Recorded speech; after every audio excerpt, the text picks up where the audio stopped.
Mis hermanos, hay un cántico espiritual negro que fue compuesto en el siglo XIX por los esclavos que trabajaban en los campos de algodón y que recoge lo que es la victoria de Israel sobre Jericó. Es un cántico que lleva por título Josué libró la batalla de Jericó. Y es un cántico que está compuesto a manera de metáfora. Recoge lo que es la victoria sobre Jericó como una metáfora, de tal manera que sirviese para animar la esperanza y el anhelo de aquellos esclavos de que, como las murallas de Jericó cayeron, algún día los muros de la esclavitud también caerían. Y el cántico dice algo así: Josué luchó en la batalla de Jericó. Josué luchó en la batalla de Jericó y los muros se derrumbaron. Puedes hablar del gran rey Gedeón, puedes hablar de Saúl, pero no hay nadie mejor que Josué cuando luchó en la batalla de Jericó. Así como el pueblo luchó en la batalla de Jericó y los muros de la gran ciudad de Jericó cayeron, así ese cántico refleja el anhelo de que llegaría el día cuando Dios haría caer los muros de la esclavitud para aquellos hombres. Y la verdad es que todos nosotros podemos pensar y podemos decir que todos y cada uno de nosotros tenemos alguna Jericó amurallada en nuestras vidas. Alguna Jericó que anhelamos, oramos y pedimos que los muros de esa Jericó en nuestra vida caigan y sean derrumbados. Ahora bien, mis hermanos, aun y cuando esto puede ser cierto, la historia de la victoria sobre Jericó no es una historia que primeramente fue escrita para que veamos cómo se va a dar victoria sobre los muros inexpugnables y altos y las batallas que tenemos en nuestra vida. Esta aplicación es factible, esta aplicación puede estar presente, pero Jericó no se escribió, mis hermanos, para eso. En Jericó lo que vemos es cómo Dios obró la victoria sobre esa ciudad amurallada para dar acceso a su pueblo a la tierra que Él les había jurado, a la tierra que Él les había prometido. Hay algo, mis hermanos, que no podemos perder de vista, que Jericó, al igual que todas las cosas que nos encontramos en la Escritura, pero la victoria sobre Jericó la tenemos que ver enmarcada dentro de una historia mayor en la Escritura. No podemos olvidarnos, mis hermanos, de que Josué, toda la historia de Josué, nos va a mostrar esa herencia que nuestro Dios nos ha dado en la persona de nuestro Señor Jesucristo. Y es en esta gran historia que primeramente debemos entender la victoria sobre la ciudad amurallada de Jericó. Por tanto, tengan sus Biblias abiertas, mis hermanos, en el libro de Josué, empezando en el capítulo 5 y en el versículo 13, y veremos la victoria sobre la ciudad amurallada de Jericó. Una victoria, mis hermanos, que Dios dio a su pueblo. Y cuando esos muros de Jericó cayeron y Dios sobró victoria sobre Jericó, cuando esos muros cayeron, mis hermanos, se abrió la puerta para el pueblo de Dios a tomar posesión de su herencia prometida, a tomar posesión de la tierra que Dios les juró. Repito esto porque es muy importante. La victoria que vemos, mis hermanos, sobre Jericó es la victoria que Dios sobró para dar acceso a su pueblo a la tierra que Él les había jurado. Y eso es algo que vamos a tener que tener presente a lo largo de toda esa historia. Y esa victoria sobre Jericó, la podemos definir o describir, mis hermanos, en 3 puntos en el día de hoy. Primero, lo que vemos en esta victoria es que Dios es el autor de la victoria a favor de su pueblo. Lo segundo que vemos, mis hermanos, es que Dios es quien establece el método para la victoria de su pueblo. Y tercero, lo que vemos es que Dios es el juez y salvador en la victoria de su pueblo. Estas 3 cosas son las que vamos a ver en esa victoria sobre Jericó. Vamos a la primera. La primera nos muestra de que Dios es el autor de la victoria a favor de su pueblo. Y fíjense, como autor de esa victoria, Dios es quien pelea a favor de su pueblo. Eso es algo que vemos claro en Josué. Dios es el que pelea a favor de su pueblo. Fíjense, la narración de la victoria sobre Jericó está en el capítulo 6. Pero en realidad no empieza en el capítulo 6 esa victoria sobre Jericó. La victoria sobre Jericó empieza en el capítulo 5, en los versículos del 13 al 15. Acuérdense de dónde venimos un poquito en Josué. Acuérdense que la semana pasada empezamos esa sección que va del capítulo 5 al capítulo 12 de Josué, que es donde empieza la conquista de la tierra prometida, donde empieza la conquista de esa tierra que Dios les había jurado a Israel que le daría, la conquista de esa herencia final para el pueblo de Israel. Y acuérdense que esa conquista empezó en el capítulo 5 con una preparación un tanto extraña, donde Dios le pidió a Josué de que circuncidase a todos los varones de guerra, donde el pueblo celebró lo que era la Pascua mirando 40 años al pasado y no hacia el futuro, y donde el maná cesó de caer una vez el pueblo participó de los frutos de la tierra. Venimos de esa preparación un tanto extraña para una conquista militar. Pero es después de esa preparación que se nos dice lo siguiente en el capítulo 5, versículo 13. Estando Josué cerca de Jericó. Paren aquí. Estando Josué cerca de Jericó. Y mis hermanos, esto es importante lo que se nos dice aquí. Cada palabra que tenemos en la Biblia es importante porque cada palabra es inspirada por nuestro Dios. Y después de esa preparación, mis hermanos, la Biblia nos dice que Josué estaba cerca de Jericó. Estaba cerca, no de cualquier ciudad, Estaba cerca, mis hermanos, de una de las ciudades más antiguas, con unas murallas más grandes de la edad del bronce, mis hermanos. Josué se encontraba delante de una gran ciudad. Jericó tenía una localización geográfica excepcional. Jericó estaba situada en un oasis a unos 250 metros por debajo del nivel del mar. Y estaba situada cerca del río Jordán, por lo tanto Jericó tenía un acceso de agua, que eso era vital en caso de que hubiese algún sitio de la ciudad. Si la ciudad era sitiada, la ciudad tenía agua suficiente para sobrevivir. Y Jericó era conocida como la puerta de las palmeras. A nuestro hermano Joan le gustan las palmeras, pues Jericó era la puerta de las palmeras. Pero no solamente era la puerta de las palmeras, mis hermanos, era Jericó, eso es muy importante. Jericó era la puerta de acceso, la puerta de entrada a la región montañosa central de Canaán. Por lo tanto, si el pueblo de Israel tenía que entrar a la tierra que Dios les había jurado, si el pueblo de Israel tenía que tomar posesión de su herencia como pueblo de Dios, la puerta por la cual tenían que entrar, ¿saben cuál era? La puerta, mis hermanos, era Jericó. Jericó era la puerta de entrada para esa tierra prometida. Ahora bien, la cuestión es que Jericó no era cualquier ciudad, mis hermanos. Jericó era una ciudad fuertemente amurallada. Y las murallas de Jericó no eran cualquier cosa. Una diferencia entre un pueblecito o una villa y una ciudad en aquel tiempo es que las ciudades estaban amuralladas. Y Jericó, mis hermanos, había ido más allá en el tema de murallas. Porque las murallas de Jericó constaban de un muro, mis hermanos, de contención de piedra que tenía 3,5 metros de alto. En la parte de arriba había un terraplén, mis hermanos, donde había construida una segunda muralla de adobe que posiblemente llegaba sobre los 6 y 7 metros. Y la arqueología ha descubierto de que había una torre que tenía una altura de 9 metros con 22 escalones que servía para varios propósitos, entre uno de ellos el propósito defensivo. Por tanto, fíjense, mis hermanos, que Jericó no era cualquier tipo de ciudad.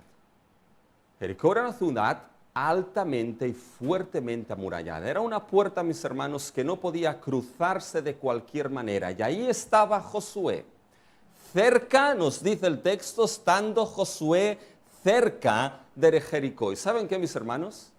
No podemos perder de vista algo, que Josué era hombre de carne y hueso, como nosotros somos. Y Josué, mis hermanos, quizá podía estar paseándose por ahí, viendo lo que era esa gran ciudad amurallada, mis hermanos. Josué sabía que tenía la promesa de que Dios le había dado la tierra a su pueblo. De que como había estado con Moisés, estaría también con él. De que como le prometió la tierra a Moisés, se la daría a su pueblo. Fíjense en el capítulo 1, versículo 3. Lo vimos, fíjense lo que le dice Dios a Josué. Yo os he entregado, como lo había dicho a Moisés, todo lugar que pisare la planta de vuestro pie. Y mis hermanos, estoy seguro que Josué no dudaba en ningún momento de esto. Tenía las promesas, pero ahí estaba, mis hermanos, Jericó con un muro de 8 metros y una torre, mis hermanos, de 9 metros. Y quizá Josué estaba pensando, ¿y cómo vamos a entrar por esta puerta? ¿Cómo van a caer esos muros?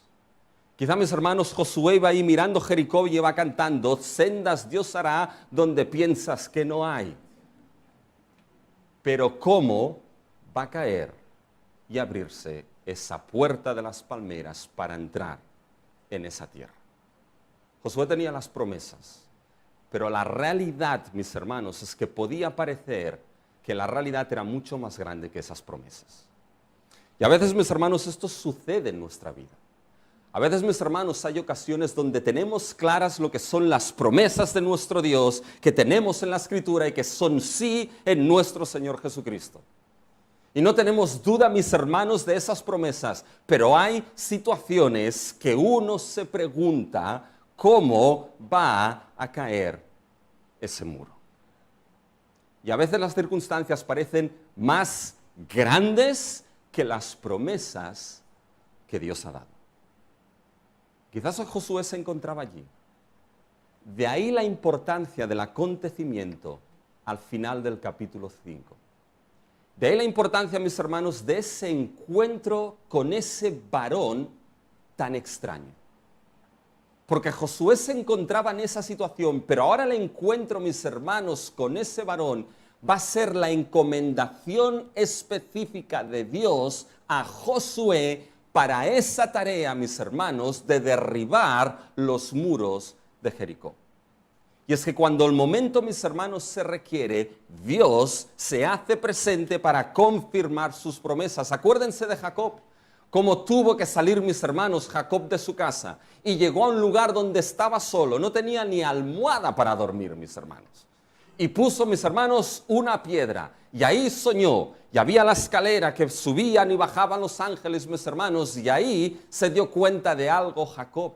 En ese momento, Dios reafirmó la promesa a Jacob, y Jacob entendió que ese lugar era la casa de Dios, la puerta misma del cielo. Fíjense con Moisés, mis hermanos, que lo veremos. En el momento donde Moisés tenía que llevar a cabo una misión que parecía imposible, con 80 años, mis hermanos, tenía que volver a Egipto a redimir a su pueblo, si estaba ya para gozar de la jubilación, mis hermanos. Y tenía que volver. ¿Qué es lo que hace Dios? Se presenta, mis hermanos, y encomienda a Moisés a volver para redimir a su pueblo. Y en esa situación es que se presenta delante de Josué. Y fíjense lo que ve Josué. Miren el versículo 13 de Josué 5. Estando Josué cerca de Jericó, alzó sus ojos. ¿Saben lo que yo hubiese escrito aquí? Alzó sus ojos y vio Jericó. Pero no dice esto en la Escritura. Dice, alzó sus ojos y vio a un varón que estaba delante de él, el cual tenía una espada desenvainada en su mano. Mis hermanos, lo que vio Josué delante de él fue un varón, no cualquier tipo, un varón de guerra. Quien vio, mis hermanos, fue a un guerrero. Fue alguien que estaba preparado para la batalla que venía delante de ellos, que era la batalla de Jericó. Y lo sabemos porque tenía una espada, no envainada, sino desenvainada lista, mis hermanos, para la batalla, lista, mis hermanos, para la guerra, lista para los muros de Jericó. Y Josué entendió esto. Josué se le acerca y dice, oye, ¿tú con quién estás? ¿Con nosotros o con los enemigos? Si estás con nosotros, vamos bien. Si estás con los enemigos, no acabaremos bien. ¿Y qué es lo que responde ese hombre? Fíjense, es una respuesta en el versículo 14, dice, no, ni una ni otra. Dice, mas como príncipe del ejército de Jehová he venido ahora. Menuda respuesta, mis hermanos. Dice Josué, aquí no, ni con uno ni con otro. Quien ha venido es el príncipe del ejército de Jehová. Y uno se pregunta, ¿quién era ese varón que era príncipe del ejército de Jehová? Ya hay muchas opiniones aquí. Unos dicen que es una teofanía de Dios, Dios se le apareció. Otros dicen, mis hermanos, que es la aparición de Cristo preencarnado delante de Josué. Sea como sea, mis hermanos, fíjense que se describe como príncipe del ejército de Jehová. Y esa expresión ejército de Jehová en el Antiguo Testamento es clara. Esa expresión ejército de Jehová se refiere, mis hermanos, no a cualquier ejército. Se refiere al ejército de las huestes celestiales de Dios. Al ejército de las huestes angelicales del Dios Altísimo. Por tanto, el ejército que llega, mis hermanos, es el ejército de las huestes celestiales de Dios, comandado por el príncipe de ese ejército. Y esa expresión príncipe a veces se traduce como capitán, pero la vemos en algunos libros de la Biblia. La palabra príncipe unida a lo que es ejército de Jehová, a veces se refiere a lo que es un ser angelical de un grado sublime que comanda los ejércitos angelicales de Dios. Fíjense en Daniel capítulo 10, versículo 13. Mas el príncipe del reino de Persia se me opuso durante 21 días, pero he aquí Miguel, uno de los principales príncipes, vino para ayudarme y quedé allí con los reyes de Persia. Todo es el lenguaje de seres angelicales. Lo que es curioso es que ese varón, que es príncipe del ejército de Jehová, lo que hizo aquí, mis hermanos Josué, es que se postró en tierra y le adoró. Y ese príncipe no dijo nada, aceptó la adoración de Josué. Pero la cuestión aquí no es tanto la identidad de ese príncipe de los ejércitos de Jehová. La cuestión aquí es por qué se le presenta en ese momento. Mis hermanos, la presentación es un momento crucial. Porque lo que le está diciendo en cierta manera a ese príncipe, le está diciendo, bueno, Josué, quien ahora ha venido a pelear la batalla frente a Jericó, es el ejército del Dios Altísimo. Josué, tú vas a ser instrumento, pero aquí tú no eres el capitán soy yo. Josué, tienes a tu disposición todo el ejército de las huestes celestiales del Dios Altísimo para pelear esta batalla. En otras palabras, quien pelea la batalla de Jericó no eres primeramente tú, sino que es Dios. Y fíjense que ese momento es crucial, porque es el momento para encomendar a Josué a esa misión. Fíjense que uno esperaría que ahora ese hombre le dijese, Josué, coge los escudos, coge las lanzas, coge lo que tengas y vamos a la batalla, que el ejército de Jehová está contigo. Pero no le dice eso. Fíjense la petición, mis hermanos, cuando Josué le dice, ¿qué dice mi señor a su siervo? Fíjense el versículo 15. Y el príncipe del ejército de Jehová respondió a Josué, quita el calzado de tus pies, porque el lugar donde estás es santo. Yo hubiese pensado, tengo que ir a pelear ahora encima descalzo. Pero fíjense, mis hermanos, que Josué lo hizo. Pero este lenguaje ya tendría que sonarnos, porque ya se lo dijo a otra persona, Dios, esto mismo. Acuérdense que en Josué hay un paralelo entre Josué y Moisés. Y en el momento, mis hermanos, crucial de la encomendación de Moisés para la gran tarea de redimir al pueblo de Dios de Egipto, Dios se le apareció a Moisés y le dijo exactamente esto. Fíjense, mis hermanos, lo que aparece en Éxodo 3, versículo 5. Y dijo, no te acerques, esto es Dios hablando a Moisés, quita tu calzado de tus pies, porque el lugar en que tú estás, tierra santa es. ¿Se dan cuenta? En el momento donde Moisés tenía que llevar a cabo la misión más grande de su vida, redimir al pueblo de Egipto, Dios se le presenta y dice, quita el calzado de tus pies. Cuando ahora Josué tenía que enfrentarse a la primera batalla, a los muros inexpugnables de Jericó, Dios se le aparece y le dice, quita el calzado de tus pies. Porque esa tarea que tienes es santa. Esa guerra es una guerra santa, no es cualquier cosa aquí. ¿Saben en la Biblia, mis hermanos, quién eran los que servían a Dios descalzos? Eran los sacerdotes en el templo. Los sacerdotes en el templo, mis hermanos, ministraban y servían a Dios descalzos. Así que yo he pensado, como ahora en Cristo somos un sacerdocio santo, la semana que vienen todos descalzos aquí. Este no es el tema, mis hermanos, pero fíjense que los sacerdotes servían descalzos delante de Dios. Es la idea de que tanto ahora Moisés como ahora Josué, mis hermanos, servían al servicio de ¿quién? Ministraban al servicio de ¿quién? Ministraban y servían al servicio del Dios Altísimo. Y Dios se le presenta a Josué, mis hermanos, para decirle que aquel que ha venido para pelear la batalla contra Jericó es Dios mismo, el ejército del Altísimo. Fíjense que hay algo curioso. ¿Ven ese verbo que le dijo a Moisés? Quita el calzado de tus pies. Es lo mismo que le dice a Josué, quita el calzado de tus pies. ¿Y saben lo que es lo curioso? Que ese mismo verbo es usado por la Escritura en Deuteronomio 7.1 para referirse a algo que Dios va a quitar del pueblo de Israel. Piensa lo que dice Deuteronomio 7.1.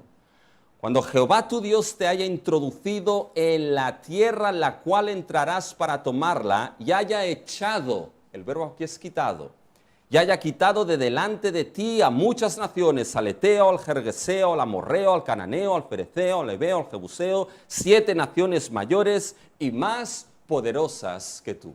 ¿Qué es lo que va a quitar Dios de delante del pueblo, mis hermanos? Va a quitar a esas naciones en la tierra de Canaán. Por tanto, fíjense que la conclusión es clara. La aparición de ese varón, mis hermanos, es la aparición no solamente para encomendar a Josué a esa guerra, a esa misión contra Jericó, sino que es Dios mismo diciéndole, aquí yo he venido a pelear esa batalla y yo soy el capitán que quitaré esas naciones de en medio de ti. Yo pelearé a tu favor, yo te daré esta tierra. Mis hermanos, esto es algo que no podemos perder de vista como pueblo de Dios.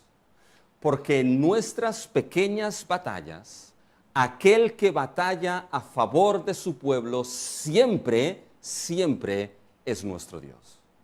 Aquel, mis hermanos, que batalla y pelea a favor de los suyos siempre es Dios. En nuestras pequeñas batallas de la vida. Pero,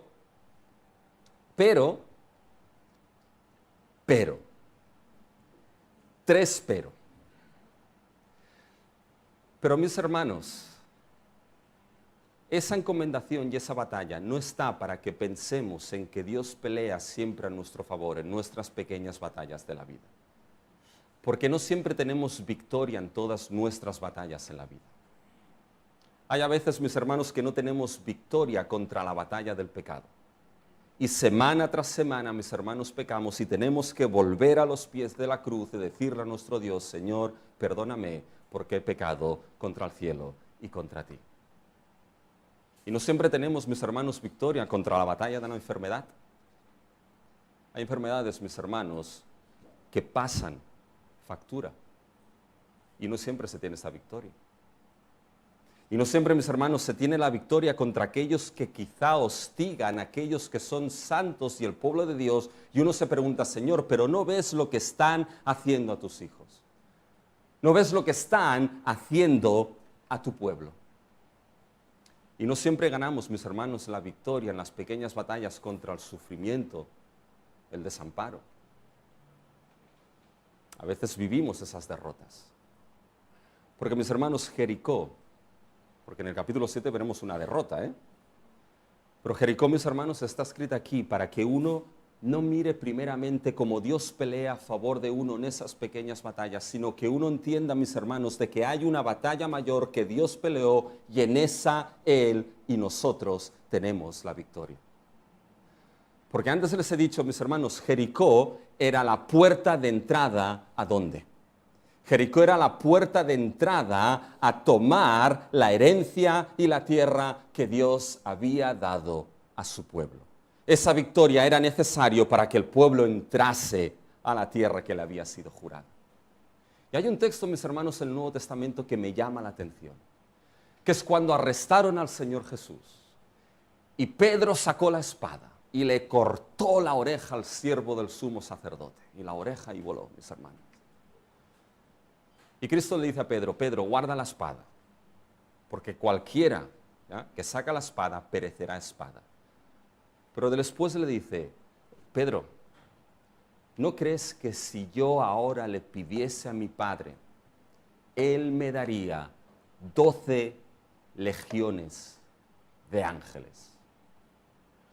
Mis hermanos, una legión de romanos soldados mínimo tenía 5.000 soldados, entre 5.000 y 6.000 soldados. Hagan ustedes las matemáticas. ¿No crees que oraría yo a mi Padre ahora y me daría 12 legiones del ejército celestial, mis hermanos? 12 legiones de ángeles.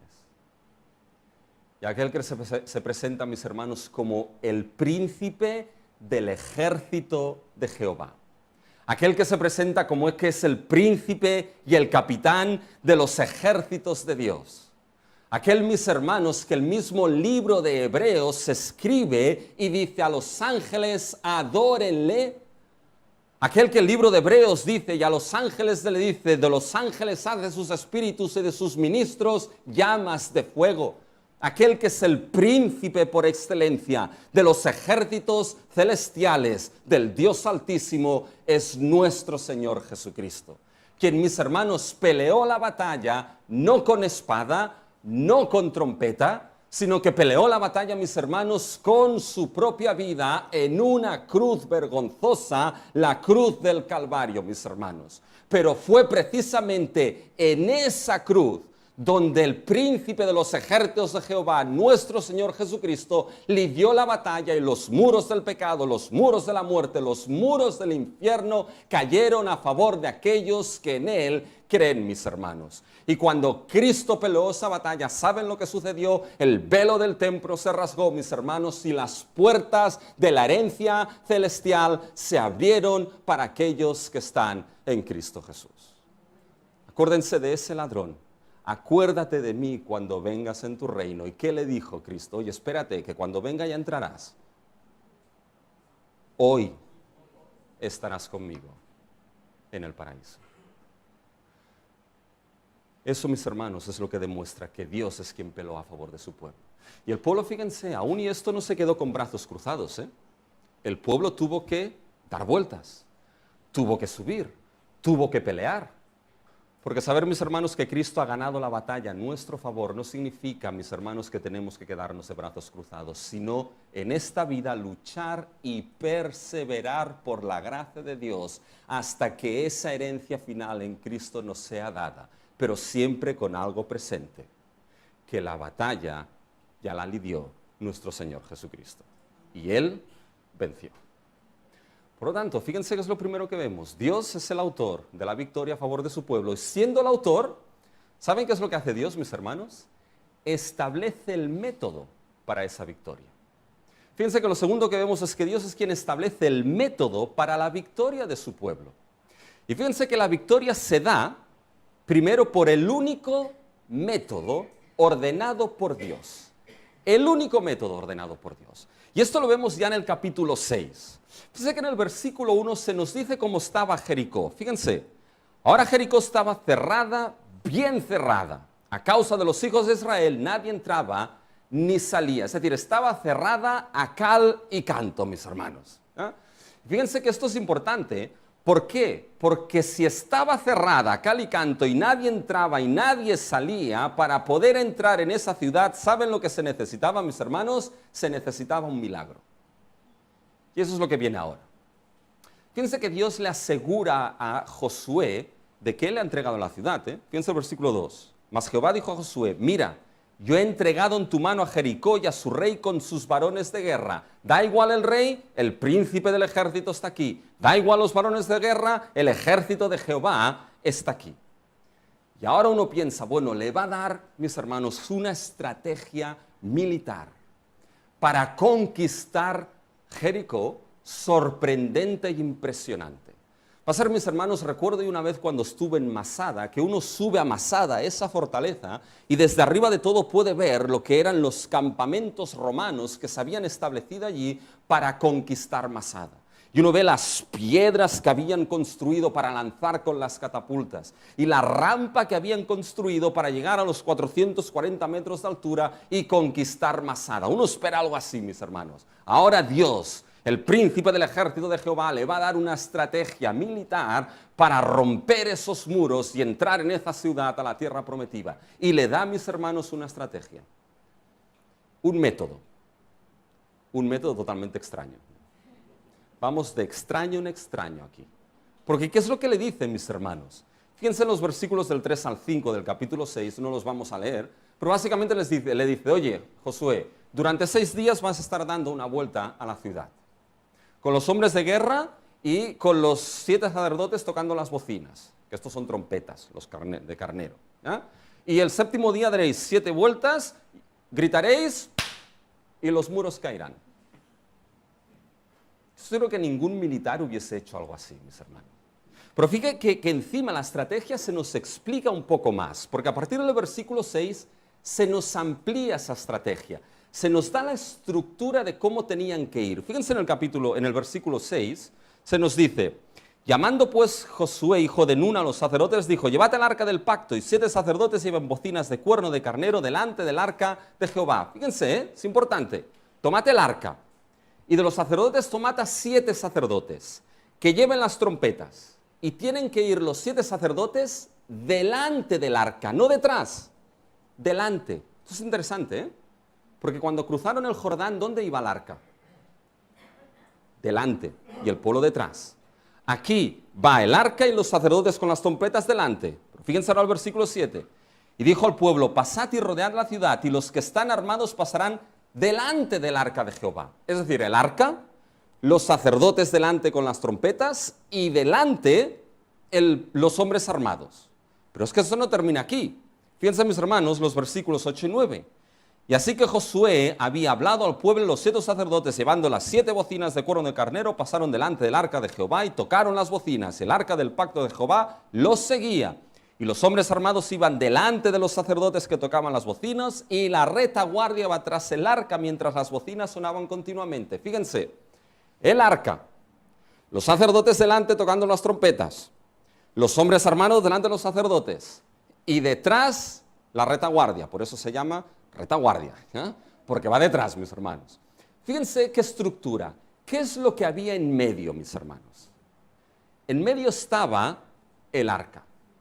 Y en esos versículos del 3 al 14, es interesante que 10 veces se menciona el arca del pacto, el arca de Jehová. Y recuerden que el arca no solamente era la presencia de Dios, el arca, mis hermanos, significaba el estrado de los pies del trono de Dios.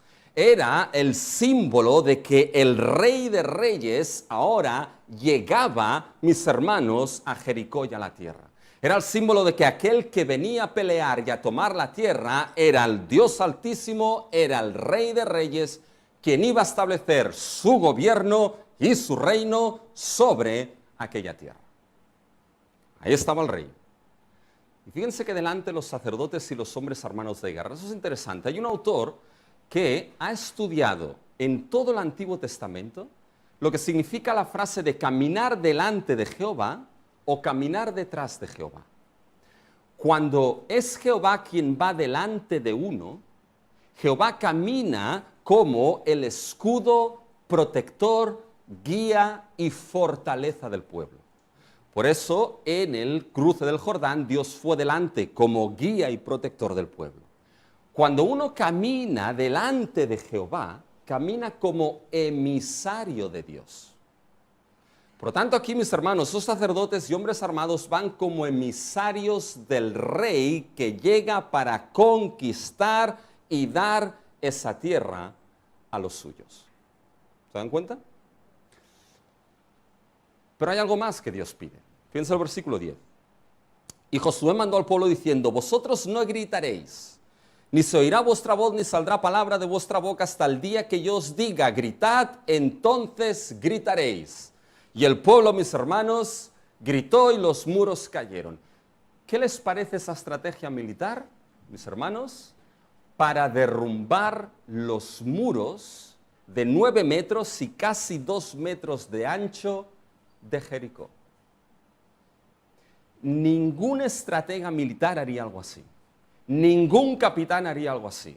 Ningún coronel, general, lo que fuese, haría algo así para conquistar una ciudad. Pero Dios estableció ese único método para la victoria. ¿Y saben qué? Funcionó. Si leen los versículos del 11 al 16, fíjense que Israel obedece a todo lo que Dios dice. Ahora veremos. Y fíjense el versículo 16. Y cuando los sacerdotes tocaron las bocinas la 7ª vez, Josué dijo al pueblo: gritad porque Jehová os ha entregado la ciudad. Salten al versículo 20. Entonces el pueblo gritó y los sacerdotes tocaron las bocinas, y aconteció que cuando el pueblo hubo oído el sonido de la bocina, gritó con gran vocerío y el muro se derrumbó. El pueblo subió luego a la ciudad, cada uno derecho hacia adelante, y la tomaron. Mis hermanos, funcionó.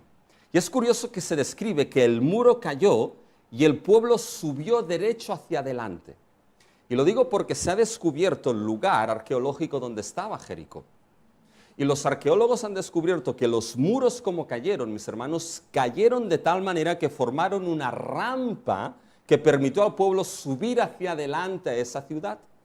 Y se encontraron grano quemado, de tal manera que dedujeron que la caída de los muros y la conquista de Jericó no fue una conquista larga, sino que fue una conquista rápida. Fíjense que este es el único medio ordenado por Dios para tener la victoria sobre esa ciudad. Uno puede pensar, bueno, hubiese habido muchos otros medios, no lo sé, y no importan. ¿Saben por qué?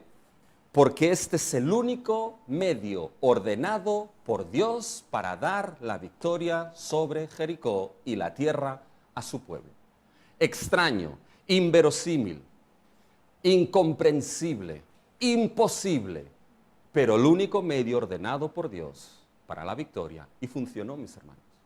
Y es que nuestro Dios, no olvidemos que es un Dios sabio, Y cuando hablamos de un Dios sabio, ¿qué significa esto? Que como sabio, mis hermanos, Dios no solamente establece el objetivo en su sabiduría, sino que establece los mejores medios para conseguir, mis hermanos, esos objetivos que Él tiene.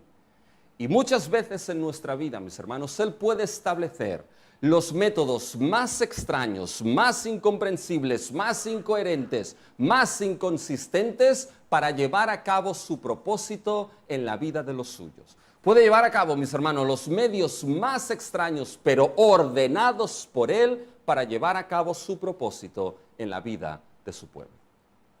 Y esto nos lleva a una segunda cosa en este método. De que Dios aquí no solamente es el único que establece el método ordenado para la victoria, sino que esta victoria, mis hermanos, se da también por una fe obediente. La fe obediente del pueblo de Dios. Mis hermanos, Israel obedeció, creyó y obedeció. Y fíjense que lo vemos en diferentes sitios. Hubo una obediencia a la fe. Fíjense el versículo 11, por ejemplo, del capítulo 6. Así que él hizo que el arca de Jehová diera una vuelta alrededor de la ciudad, y volvieron luego al campamento y allí pasaron la noche. Una vuelta, no dieron más, y lo hicieron. Fíjense el versículo 14. Así dieron otra vuelta en la ciudad el segundo día y volvieron al campamento, y de esta manera hicieron durante 6 días. Hicieron como Dios determinó. Fíjense el versículo 16. Y cuando los sacerdotes tocaron las bocinas la 7ª vez, Josué dijo al pueblo, gritad, porque Jehová os ha entregado la ciudad. Miren el versículo 20. Entonces el pueblo gritó. ¿Qué es lo que hizo, mis hermanos, el pueblo? El pueblo obedeció lo que Dios había dicho para esa victoria. Pero es que el pueblo creyó, por muy extraño que fuese ese método, era tan importante lo que Dios había dicho y cómo eso debía hacerse, mis hermanos. Aun y cuando, esto es importante, aun y cuando pudiesen tener dudas de ese método. Ahora imagínense, no podían decir nada, no podía salir voz de la boca de ninguno de ellos, pero quizá había dos ahí que estaban hablando por lo bajín, estaban dando la vuelta, y dice, oye, ¿tú cómo te llamas? Yo me llamo Tomás.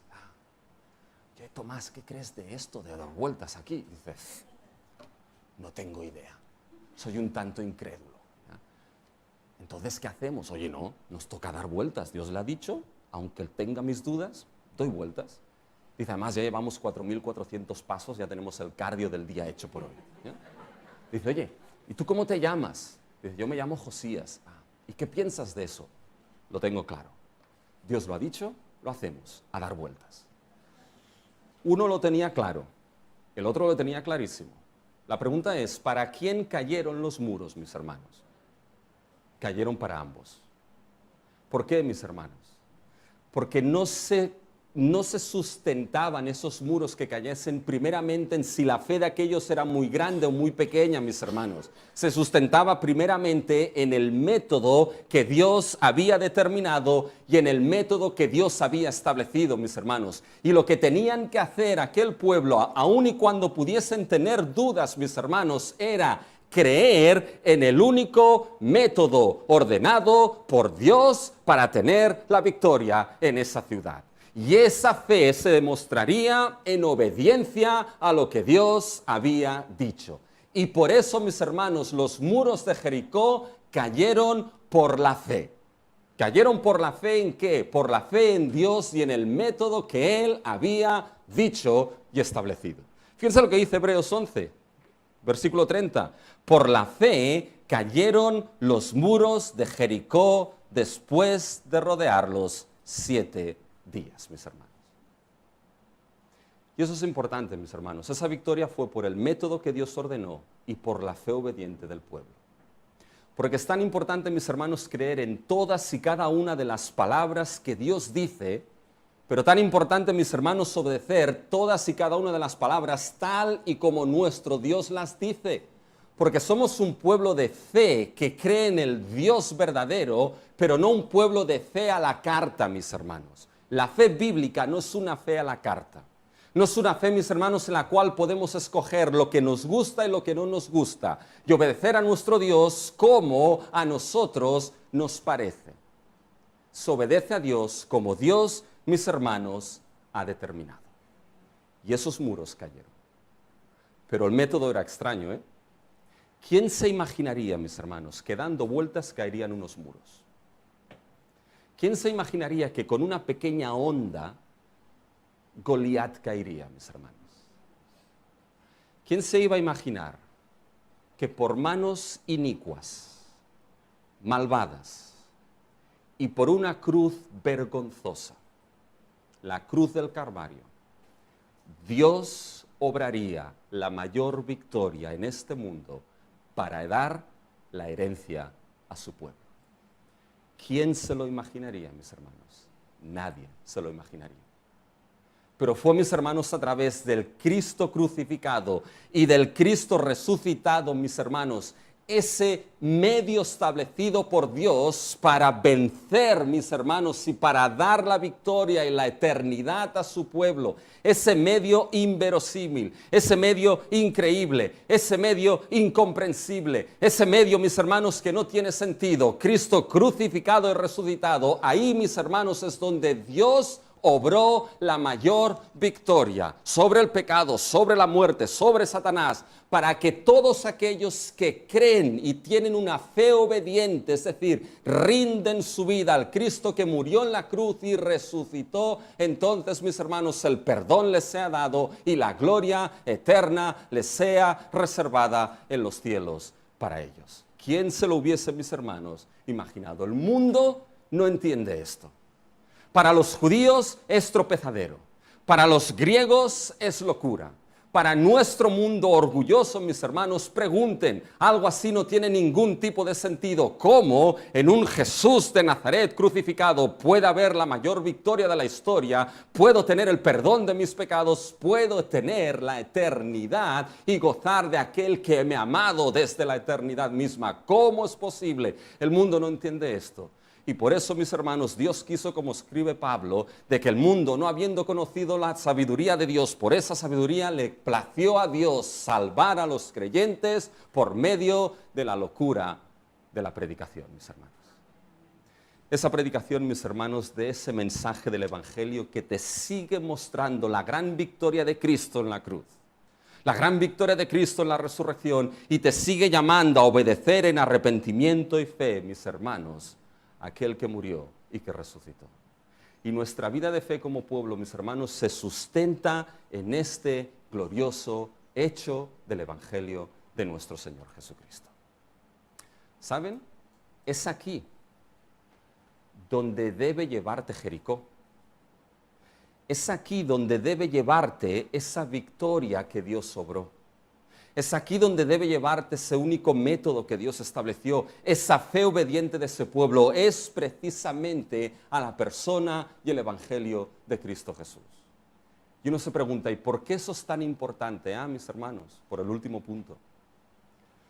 Porque ese Dios que es el autor a favor de la victoria del pueblo, ese Dios que establece el único método para la victoria del pueblo, ese Dios, mis hermanos, es el Dios que es el juez y salvador en la victoria de su pueblo.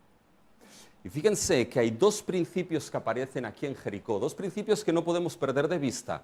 Fíjense que una de las cosas que hemos visto es que Dios llega como rey a Jericó, el arca del pacto, llega como rey, rey guerrero. Por tanto, ahora quien va a gobernar Jericó y la tierra no va a ser Baal, no va a ser Asera, no va a ser Astarot, no va a ser los cananeos, no va a ser los amorreos. ¿Saben quién va a ser, mis hermanos? Va a ser Dios. Dios va a establecer su reino ahí, y en su reino hay dos principios vitales que no podemos perder de vista. El principio de juicio y el principio de redención. ¿Quién es el primer principio? Juicio sobre el pecado. Es lo que vemos en Jericó. Hay juicio sobre el pecado. Fíjense que dos veces en el mensaje, si han estado atentos, y algunos no se han derritido todavía, dos veces les he dicho que salten del versículo 16 al versículo 20. Dos veces les he dicho esto. Porque en el 16 se nos dice, y cuando los sacerdotes tocaron las bocinas, la séptima vez Josué dijo al pueblo, gritad porque Jehová os ha entregado la ciudad. ¿Qué esperarían que dijese el versículo 17? ¿Saben lo que esperarían? Que el pueblo gritó. Pero eso aparece en el versículo 20. El pueblo no grita hasta el versículo 20. Eso quiere decir que tenemos del 17 al 19 algo que está ahí en medio y que es importante. Y es algo que Israel también tenía que obedecer y que hubo uno que no obedeció, y eso lo veremos en el próximo mensaje. Tomó del anatema a Jehová. Y eso afectó a todo el pueblo porque ese no entendió que su pecado afectaba a todo el pueblo al cual pertenecía. Eso lo veremos en el próximo mensaje. Fíjense lo que básicamente Dios establece en los versículos del 17 al 18. Establece que toda la ciudad sea declarada anatema a Jehová. Solamente Rahab sea salva. Y el bronce, el oro, la plata, esto sea para el tesoro de Jehová. ¿Qué significa esto de anatema a Jehová? Fíjense que la palabra anatema o el verbo hacer anatema en el libro del Antiguo Testamento que más aparece es en Josué. El segundo es Deuteronomio y el tercero es Primera de Samuel. Y en Josué donde más aparece la palabra anatema es en la sección del capítulo 6 al 12 donde se produce la conquista de la tierra prometida. Y la palabra anatema lo que significa es algo dedicado. dedicado a Dios, pero mis hermanos, dedicado a Dios de tal manera que una vez se está dedicado, ya la persona que lo ha dedicado no tiene ningún derecho de reclamación de eso que ha sido dedicado a Dios. No hay derecho de devolución ahí. Ahora bien, cuando se estudia esta palabra dentro del contexto del Antiguo Testamento, se dedica el anatema a Dios sin posibilidad de devolución, sobre todo para la destrucción delante de Dios, mis hermanos. Para la destrucción. Y aquello que es dedicado anatema a Dios es para el juicio y la destrucción de Dios, mis hermanos, sin posibilidad de redención alguna. Ahí no hay salvación alguna. Fíjense lo que aparece en Levítico 27-29. Ninguna persona separada como anatema, dice, podrá ser rescatada. Indefectiblemente ha de ser muerta. Duro esto, ¿eh?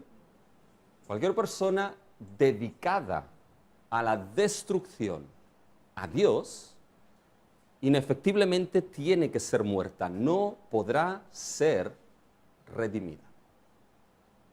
Mis hermanos, pongan esto en perspectiva, porque en Jericó, lo peor, ¿saben lo que era?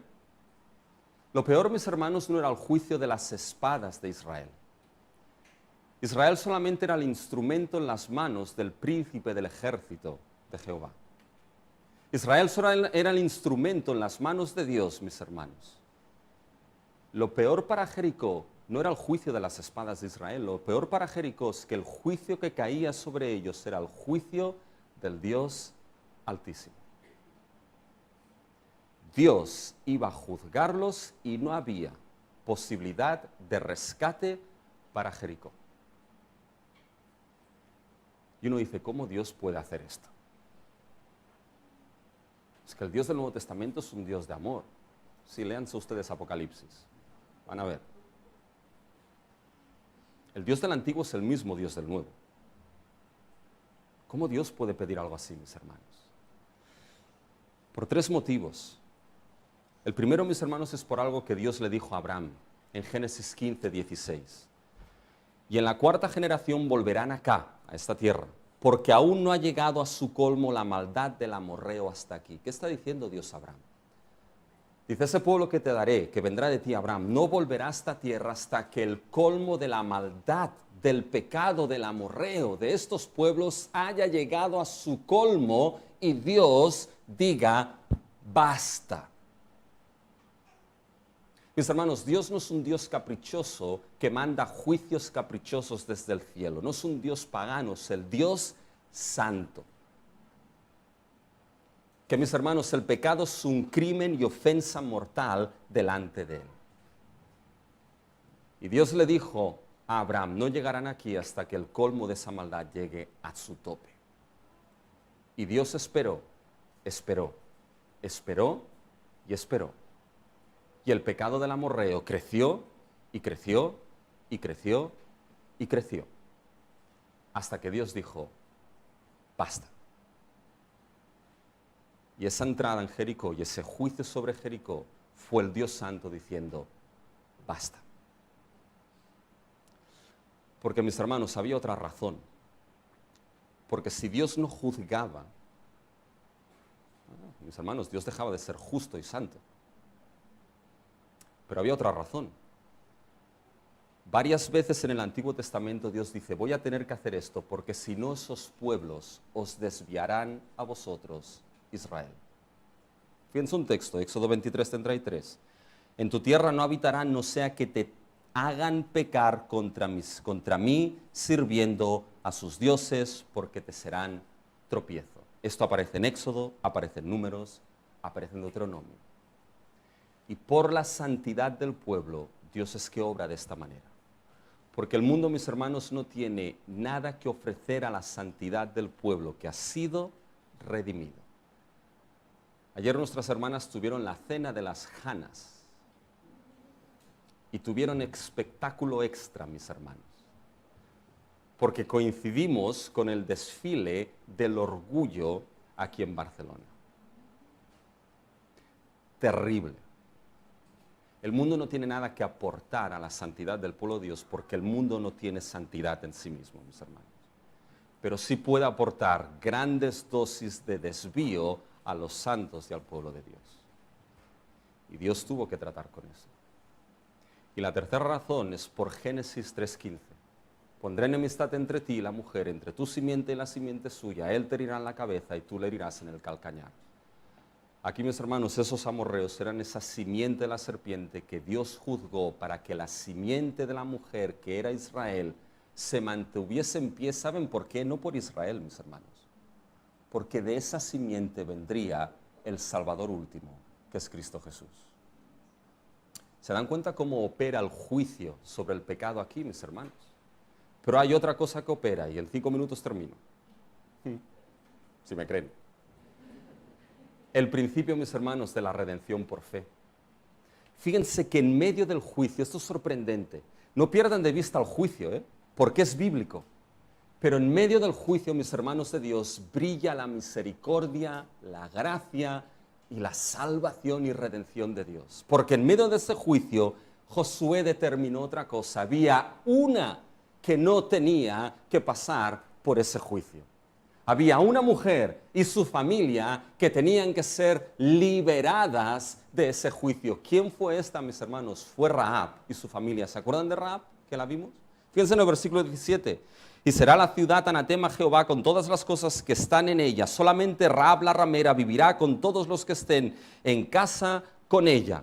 Los versículos 22 y 25, léanlos, mis hermanos. Acaban con todo, con hombres, mujeres, jóvenes, viejos, bueyes, asnos, con todo. Pero Josué les dijo a los espías, entrad como jurasteis y sacar a esa mujer, a su familia y a todo lo que hay, porque ella escondió a los espías. Ahora, vuelvan al acontecimiento de Rahab. Y si yo les pregunto, ¿por qué Rahab salvó a esos 2 espías, mis hermanos? ¿Saben por qué los salvó? Porque Rahab le dijo algo a esos 2 espías. Rahab dijo, he escuchado de ese Dios que abrió el mar rojo. He escuchado de ese Dios que os ha traído aquí. He escuchado de ese Dios del Éxodo. Y en base a esa fe de ese Dios que es el único Dios salvador, su fe obró. ¿En qué manera? Obró, mis hermanos, escondiendo a esos 2 espías. Su fe, mis hermanos, fue una fe puesta en el Dios de salvación, una fe genuina que obró, mis hermanos, fue la fe que justificó a Rahab. Y por esa fe en el Dios salvador, Rahab fue salvada del juicio. Fíjense, hay algo que me gusta en el versículo 25 de Josué 6. Mas Josué salvó la vida de Rahab la ramera, y a la casa de su padre y a todo lo que ella tenía. Mas Josué salvó la vida de aquella ramera. Josué salvó la vida. Y mis hermanos, algo que hemos visto a lo largo de este libro es que Josué es la sombra de quién. Josué es el tipo de quién. Josué, mis hermanos, es la sombra y el tipo del último Yeshua, Jesús, Dios salva, mis hermanos. Y fíjense que con esto, mis hermanos, llegamos a entender algo. Fíjense que aquí en Jericó, ¿qué obró al final? Obró el principio de juicio y el principio de redención. Y esos 2 principios, ¿saben dónde los vemos de una manera sorprendente? Los vemos en el Evangelio de nuestro Señor Jesucristo. Piensa en lo siguiente, porque esto, mis hermanos, aquí empieza el mensaje, todo otro ha sido introducción. Mis hermanos, piensen en lo siguiente, en la cruz de Cristo ves los principios de juicio y redención del reino. Cómo Dios, que es santo, es capaz, mis hermanos, de perdonar y amar a los pecadores que Él ha escogido para salvación. Cómo Dios no niega su justicia, cómo Dios no niega su santidad, cómo Dios es capaz de derramar su ira santa sobre el pecado y el juicio, mis hermanos, y al mismo tiempo salvar al pecador. ¿Saben cómo lo hace Dios? Lo hace en la cruz sobre su Hijo.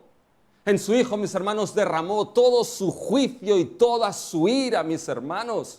Y no se dejó ni una gota del juicio y de la ira que nos pertocaba a nosotros por nuestro pecado delante de Dios. pero para aquellos que creen en Cristo, mis hermanos. Para aquellos que ponen su fe en Cristo Jesús y se arrepienten, mis hermanos, ¿qué es lo que fluye de esa cruz? Misericordia y justicia que declara perdonado y no culpable, mis hermanos. Y eso que vemos en Jericó, lo vemos en el Evangelio de Cristo, pero no pierdas de vista algo. Porque Jericó no solamente es la narración, mis hermanos, de esa historia, de esa victoria y esa caída de los muros, nos muestra cómo Dios obra en el Evangelio y en su reino. Y nos muestra algo, nos muestra que llegará el día, mis hermanos, donde ese juicio de Dios caerá sobre este mundo. Y sé que no es políticamente correcto decir esto, pero da igual porque es bíblico. Porque Dios, mis hermanos, en su paciencia espera, espera, espera y espera. Pero el pecado de este mundo crece, crece, crece y crece. Hasta el día que Dios diga, hasta aquí hemos llegado. Y en ese día quiero que pienses algo. En ese día, si por la gracia de Dios no has aceptado el único medio ordenado por Dios para salvación de este juicio, que es Cristo Jesús y su obra gloriosa, si en ese día no estás en Cristo, ese juicio caerá plenamente sobre ti.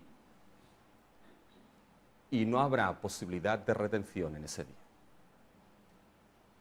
Porque tuviste la oportunidad y despreciaste la preciosa sangre de Cristo Jesús. Pero es ahora cuando Dios a través de Jericó sigue diciéndote, aquí es donde tiene que llevarte Jericó. A Cristo, el único Salvador. ¿Cuántas gracias, mis hermanos, tenemos que dar a aquellos que estamos en Cristo? De que el día que ese día llegue, mis hermanos, ese día, por la gracia y por la obra de Cristo y por su justicia, seremos libres de ese juicio y aptos para la gloria.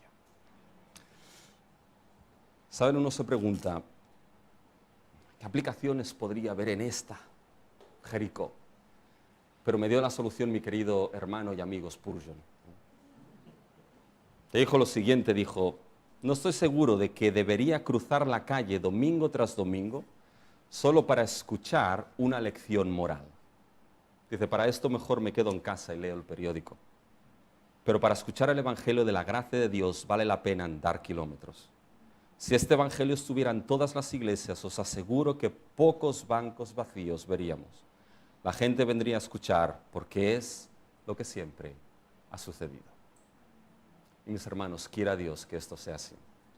Y podamos cantar y puedas cantar ese cántico que hemos dicho al principio, pero no con el nombre de Josué, sino el nombre de Jesús. Jesús luchó la batalla en la cruz. Jesús luchó la batalla en el Calvario y los muros se derrumbaron. Puedes hablar del rey Gedeón, puedes hablar de Saúl, pero no hay nadie mejor que Jesús cuando luchó la batalla en la cruz. Gloria a nuestro Dios, mis hermanos. Y aquel que luchó esta batalla es aquel que nos invita a la mesa. Es aquel que nos invita a la mesa, mis hermanos, a que recordemos que Él venció a favor de los suyos. Derribó, mis hermanos, los muros del pecado, el temor a la muerte y Satanás en aquella cruz.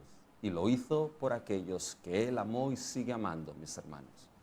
Aquellos que por la gracia han dado su vida en arrepentimiento y fe a Cristo Jesús.